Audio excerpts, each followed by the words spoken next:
Salut tout le monde, bienvenue dans l'instant Harry Potter, dans ce troisième épisode où s'attaque aux détraqueurs. Ces créatures tristement célèbres de l'univers de Harry Potter. Les détraqueurs sont des créatures démoniaques qui se nourrissent de la joie humaine. Elles provoquent le désespoir et une très grande tristesse aux personnes se trouvant à proximité. Ils ne gardent qu'en tête que les pires moments de leur vie. Rémus Lupin dira: les détraqueurs comptent parmi les plus répugnantes créatures qu'on puisse trouver à la surface de la Terre. En effet, les détraqueurs ont également le pouvoir d'aspirer l'âme d'une personne, en laissant cette dernière dans un état végétatif irréversible. Cet acte est appelé le baiser du détraqueur. Il retire sa cagoule, referme sa mâchoire sur la bouche de sa victime et aspire son âme. Le baiser du détraqueur est utilisé comme sentence dans le monde magique par le ministère de la magie, pire qu'une mise à mort. Pour se nourrir, il produit un long râle.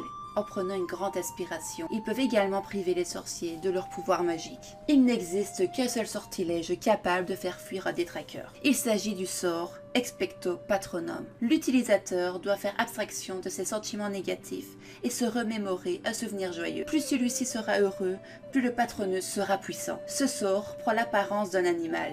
Il est lumineux et repousse les détraqueurs grâce à son aura bienfaisante. Néanmoins, il est impossible de les tuer, car ceux-ci sont des esprits issus des ténèbres. Dans l'univers de Harry Potter, les détraqueurs sont utilisés comme gardiens à la prison d'Azkaban, et parfois comme gardiens d'un autre lieu, comme par exemple Poudlard ou des cours d'assises. Ils obéissent aux ordres du ministre de la magie, par contrainte.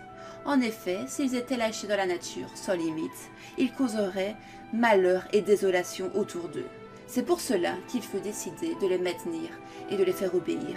Par la suite, ils seront au service de Lord Voldemort. Physiquement, ils sont entièrement dissimulés dans une cape longue, noire et trouée. Leur visage, complètement caché par une cagoule, est dépourvu d'œil. Il n'y a qu'une unique bouche difforme.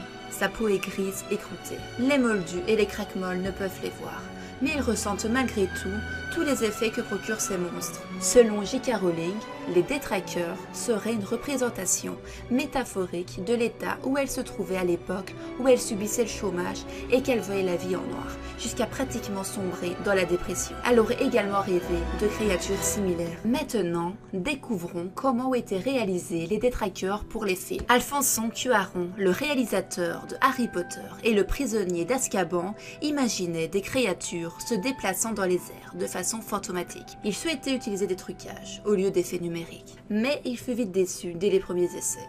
Du coup, il appela Leavesden Basil Twist, désolé si je prononce mal, qui est un manipulateur réputé pour ses marionnettes sous-marines.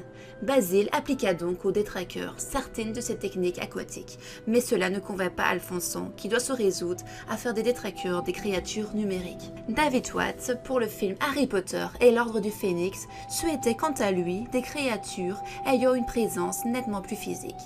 Les animateurs ont donc déshabillé un peu les détraqueurs pour dévoiler leur torse ainsi que leur avant-bras. Et voilà, cet épisode est dès à présent terminé. Hélas, il fut trop court, mais le prochain épisode sera beaucoup plus long.